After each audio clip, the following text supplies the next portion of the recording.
तो ये gaming PC build सिर्फ मैंने बिल्ड किया है 15,000 में, वो भी RX 570 ग्राफिक कार्ड के साथ में। और आप इस पीसी पर GTA 5 इनहैंस जैसा गेम 100+ FPS के साथ में खेल सकते हो, वो भी रिकॉर्डिंग के साथ में। सिर्फ GTA 5 इनहैंस एडिशन ही नहीं, मैं आपको इस पीसी पर Forza Horizon 5 जैसा गेम 100+ FPS के साथ में खेल कर दिखाऊंगा। इवन आप इस पीसी पर फ्री फायर जैसा एंड्रॉइड गेम भी 100+ FPS के साथ में खेल सकते हो, और Valorant जैसा गेम भी आप 200+ FPS के साथ में खेल सकते हो। तो यार पीसी बिल्ड करने से पहले मैं आपको कुछ जरूरी बात बता देता हूँ। सबसे पहली बात कि ये पीसी फ्यूचर प्रूफ होने वाला नहीं है, और ना ही आप इस पीसी पर ज्यादा कुछ अपग्रेड कर पाओगे। और ये पीसी मैं उनको रिकमेंड करूंगा जिनका लिमिटेड बजट सिर्फ 15,000 रुपए है, इससे ऊपर नहीं है। अगर आपका बजट 15,000 से ऊपर है तब आप किसी दूसरे पीसी के साथ में जाओ। और ये बात बताना भी जरूरी था क्योंकि बहुत लोग कमेंट बॉक्स में समझ रहे हो ना। तो अब बात कर लेते हैं मैं इस पीसी के अंदर कौन कौन से पार्ट्स यूज करने वाला हूँ। तो प्रोसेसर मैं इस पीसी के अंदर यूज करने वाला हूँ i5 का 4590S, और ये एक 4th Gen बेस्ड प्रोसेसर है जिसके अंदर आपको 4 कोर एंड 4 थ्रेड देखने को मिल जाएंगे। और ये प्रोसेसर आपको i5 के 3rd जनरेशन से बेटर परफॉर्मेंस प्रोवाइड करेगा। वहीं अगर मैं इस प्रोसेसर के बेस और बूस्ट फ्रीक्वेंसी के बारे में बात करूं तो इसका बेस फ्रीक्वेंसी है 3.0 गीगाहर्ट्ज और बूस्ट फ्रीक्वेंसी है 3.70 गीगाहर्ट्ज। तो अब इस प्रोसेसर के थोड़ी बहुत परफॉर्मेंस के बारे में बात कर लेते हैं कि आप इस प्रोसेसर पर क्या क्या काम कर सकते हो। तो आप इस प्रोसेसर पर बेसिक लेवल की वीडियो एडिटिंग कर पाओगे। वहीं अगर मैं इस प्रोसेसर के गेमिंग परफॉर्मेंस के बारे में बात करूं तो अगर आप इस प्रोसेसर के साथ में RX 570 या फिर 1650 जैसा ग्राफिक कार्ड पेयर करते हो तब आप इस प्रोसेसर पर 1080p लेवल की गेमिंग कर पाओगे।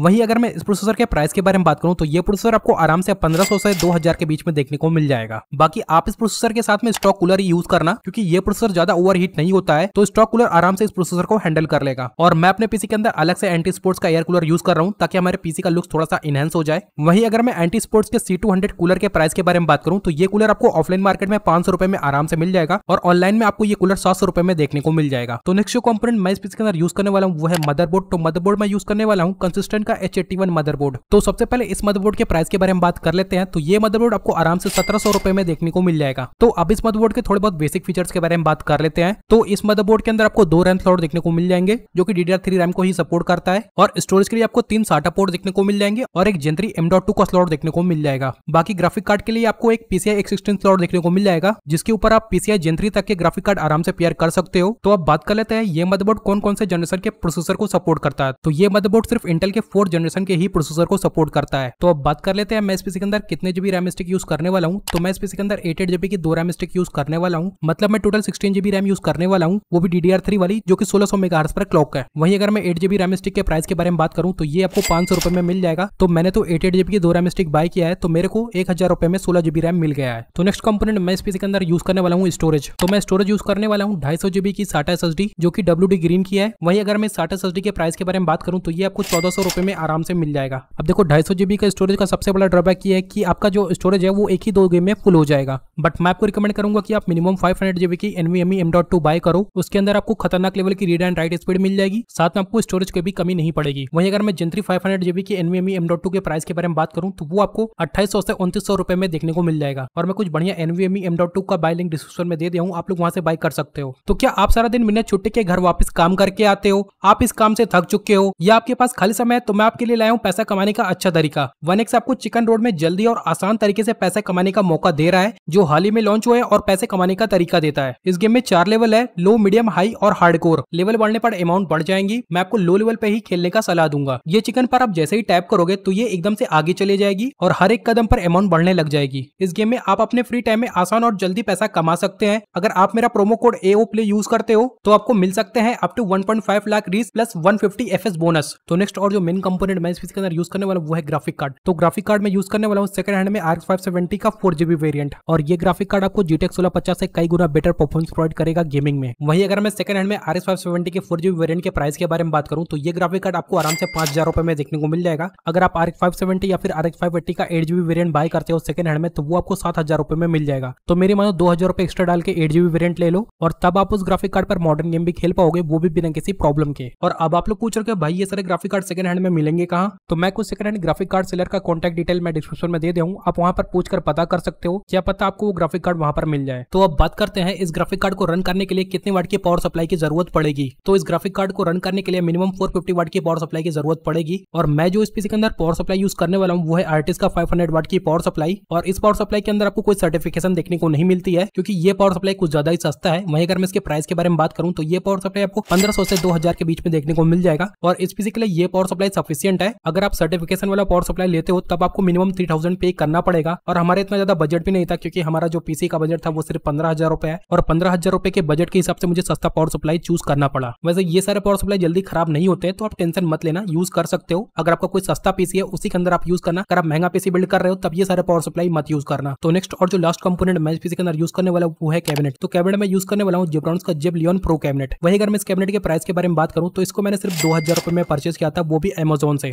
और ये कैबिनेट एक मिनी टावर कैबिनेट है, मतलब छोटा फॉर्म फैक्टर वाला कैबिनेट। बाकी इस कैबिनेट के अंदर आपको 3 120 mm के ARGB फैन देखने को मिल जाएंगे और आप इसके फैन के लाइट को कैबिनेट के बटन के थ्रू कंट्रोल भी कर सकते हो। तो यहाँ पर हमारा 15,000 रुपए का पीसी बिल्ड हो जाता है कंप्लीट। बाकी यार लुक वाइज अपना पीसी 15,000 रुपए का लग नहीं रहा है, ऐसा लग रहा है कि 50,000 रुपए का पीसी बिल्ड है। तो अब वो टाइम आ चुका है जिसका आप लोग इतनी देर से वेट कर रहे हो, मतलब मैं इस पीसी के बार गेमिंग टेस्ट करने वाला हूँ। तो जो सबसे पहला गेम मैं रन करने वाला हूँ वो एक एंड्रॉइड बेस्ड गेम होने वाला है, आप लोगों ने गेस भी कर लिया होगा। तो वो गेम है फ्री फायर। तो इस गेम को मैं रन करने वाला हूँ 1080p अल्ट्रा ग्राफिक्स पर। वहीं बात करूँ इस गेम को मैं कौन से एमुलेटर पर रन करने वाला हूँ, तो इस गेम को मैं रन करने वाला हूँ ब्लूस्टैक 5 एंड्रॉइड 11 64 बिट पर। और लगे हाथ आप लोग एमुलेटर का सेटिंग भी देख लो। तो अभी यहाँ पर मैंने एक फुल मैप गेम स्टार्ट कर दिया है और स्टार्टिंग में हमें 100+ FPS देखने को मिल रहे हैं। तो अभी नीचे उतरते हैं, फिर देखते हैं हमें कितने FPS देखने को मिलते हैं। और यार नीचे उतरने के बाद हमें 70+ FPS देखने को मिल रहे हैं और ऐसा कुछ मेरे को गेम के अंदर लैग वैग देखने को नहीं मिला है, एकदम स्मूथ गेम प्ले है। वहीं अगर मैं बात करूँ फाइट के टाइम पर हमें कितने FPS देखने को मिल रहे हैं, तो फाइट के टाइम में हमें आराम से 50 से 60 के बीच में FPS देखने को मिल रहे हैं, जो कि स्टिल प्लेबल FPS है। अगर आप ग्राफिक्स को अल्ट्रा से चेंज करके स्टैंडर्ड पे कर दो तब शायद आप और भी अच्छे FPS अचीव कर सकते हो फाइट के टाइम पर। और यार फाइट के टाइम पर मेरे को गेम के अंदर लैग या फिर फ्रेम ड्रॉप देखने को नहीं मिला, एकदम स्मूथ गेम प्ले रहा। और इसके बाद मैंने एक लोन वुल्फ मैच स्टार्ट कर दिया और उसके अंदर मैं आराम से 100+ FPS अचीव कर पा रहा हूँ। तो जो नेक्स्ट गेम मैं इस पीसी पर टेस्ट करने वाला हूँ वो है फॉर्जा होराइजन 5 और इस गेम को मैं रन करने वाला हूँ 1080p लो ग्राफिक्स पर और FSR को मैंने क्वालिटी पे सेट कर दिया है। तो अभी यहाँ पर मैंने गेम को 1080p लो ग्राफिक्स पर रन कर दिया है और 1080p लो ग्राफिक्स पर हमें आराम से 100+ FPS देखने को मिल रहे हैं और बिल्कुल भी मेरे को गेम के अंदर लैग या फिर फ्रेम ड्रॉप देखने को नहीं मिला, एकदम स्मूथ गेम प्ले है। इसके बाद मैंने गेम का ग्राफिक्स लो से चेंज करके मीडियम पे कर दिया। तो अभी यहाँ पर मैंने गेम को मीडियम ग्राफिक्स पर रन कर दिया है। वही बात करें मीडियम ग्राफिक्स पर हमें कितने FPS देखने को मिल रहे हैं, तो मीडियम ग्राफिक्स पर हमें आराम से 80 to 90 के बीच में FPS देखने को मिल रहे हैं। और यार मीडियम ग्राफिक्स पे रन करने के बाद भी मुझे गेम के अंदर लैग या फिर फ्रेम ड्रॉप देखने को नहीं मिला है। और लास्ट मैंने गेम का ग्राफिक्स मीडियम से चेंज करके हाई पे कर दिया। तो अभी यहाँ पर मैंने गेम को हाई ग्राफिक्स पर रन कर दिया है और हाई ग्राफिक्स पर हमें आराम से 70+ FPS देखने को मिल रहे हैं। और यार गेम को हाई ग्राफिक्स पे रन करने के थोड़ी देर बाद मेरे पास एक पॉपअप मैसेज आता है और वो मैसेज होता है लो वीडियो मेमोरी का, मतलब हमारे ग्राफिक कार्ड का 4GB VRAM एक्सीड होने वाला है। इसके बाद मैंने ओके करके दोबारा गेम को रन किया और हमारा गेम दोबारा से स्मूथली रन भी हो जाता है, लेकिन बीच बीच में हल्का हल्का फ्रेम ड्रॉप देखने को मिलता है। बाकी अगर हमारे ग्राफिक कार्ड का 8GB VRAM होता तो शायद मैं इस गेम को मैक्स ग्राफिक्स पे भी रन कर पाता। तो नेक्स्ट गेम मैं रन करने वाला हूँ वैलोरेंट और इस गेम को मैं रन करने वाला हूँ 1080p हाई ग्राफिक्स पर। तो अभी यहाँ पर मैंने गेम को 1080p हाई ग्राफिक्स पर रन कर दिया है और इस गेम के अंदर हमें 150 से लेकर 200 के बीच में FPS देखने को मिल रहे हैं। और यार हाई ग्राफिक्स पे रन करने के बाद भी मुझे गेम के अंदर लैग या फिर फ्रेम ड्रॉप देखने को नहीं मिला है। वहीं अगर आप 200+ FPS अचीव करना चाहते हो तो उसके लिए आपको अपने गेम का ग्राफिक्स हाई से चेंज करके मीडियम या फिर लो पे करना पड़ेगा। तो नेक्स्ट गेम मैं रन करने वाला हूँ GTA 5 एनहांस एडिशन और इस गेम को मैं रन करने वाला हूँ 1080p मिनिमम ग्राफिक प्रीसेट पर और FSR को क्वालिटी पे सेट कर दिया हूँ। तो अभी यहाँ पर मैंने GTA 5 एनहांस एडिशन को रन कर दिया है। वहीं बात करें GTA 5 एनहांस एडिशन के अंदर हमें कितने FPS देखने को मिल रहे हैं, तो GTA 5 एनहांस एडिशन के अंदर हमें आराम से 80 to 90 के बीच में FPS देखने को मिल रहे हैं और बिल्कुल भी मेरे को गेम के अंदर लैग या फिर फ्रेम ड्रॉप देखने को नहीं मिला है, एकदम स्मूथ गेम प्ले है। इसके बाद मैंने सोचा लाओ GTA 5 एनहांस एडिशन का ग्राफिक प्रीसेट चेंज करके देखते हैं, बट GTA 5 एनहांस एडिशन का ग्राफिक प्रीसेट मिनिमम से चेंज नहीं हो रहा था। अब ऐसा इसलिए हो रहा था क्योंकि हमारे ग्राफिक कार्ड का 4GB VRAM कंज्यूम हो चुका था और 4GB VRAM होने की वजह से मैं इस गेम को सिर्फ मिनिमम ग्राफिक प्रीसेट पे ही खेल पाऊंगा। एट द एंड मैं आपको यही बोलूंगा, अगर आप आज के टाइम में ग्राफिक कार्ड परचेज करने का सोच रहे हो तो मिनिमम 8GB VRAM वाला ग्राफिक कार्ड परचेज करना, तभी आप उस ग्राफिक कार्ड पर हाई ग्राफिक्स पे गेम्स को खेल पाओगे। वैसे मुझे लगा नहीं था कि ये पीसी इतना अच्छा परफॉर्म करेगा GTA 5 एनहांस एडिशन में। वैसे तो मेन कमाल तो हमारे ग्राफिक कार्ड का है, बिना ग्राफिक कार्ड के अपना पीसी,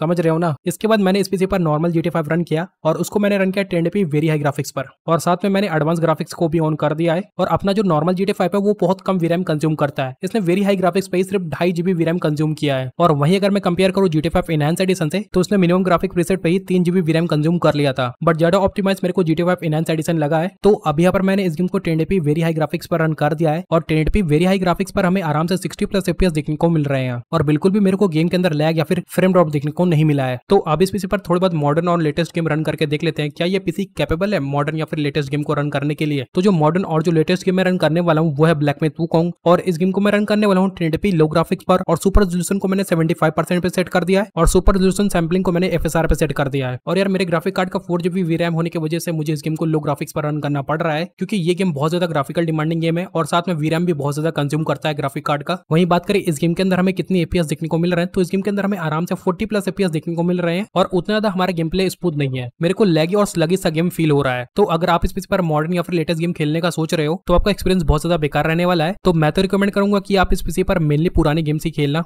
या फिर आप इस पीसी पर वैलोरेंट जैसे लाइट वेट गेम आराम से खेल पाओगे और साथ में हमारे इस पीसी का गेमिंग टेस्ट भी कंप्लीट हो जाता है। बाकी आप लोग कमेंट बॉक्स में बताना आप लोग को कैसा लगा ये वाला पीसी बिल्ड। और यार अभी तक आपने मेरे वीडियो को लाइक कर लो, चैनल को अभी तक सब्सक्राइब कर लो, क्योंकि मैं इसी तरह से इंटरेस्टिंग कंटेंट लाता रहता हूँ। बट फिर भी अगर आपको कोई कंफ्यूजन है तो आप मेरे को कमेंट बॉक्स में डायरेक्टली पूछ सकते हो, वहाँ पे मैं एक्टिव रहता हूँ। और हो सके तो आप मेरा इंस्टा पेज भी फॉलो कर लेना, वहाँ पे भी मैं एक्टिव रहता हूँ। तब तक के लिए टाटा गुड बाय, मिलते हैं और किसी वीडियो के साथ।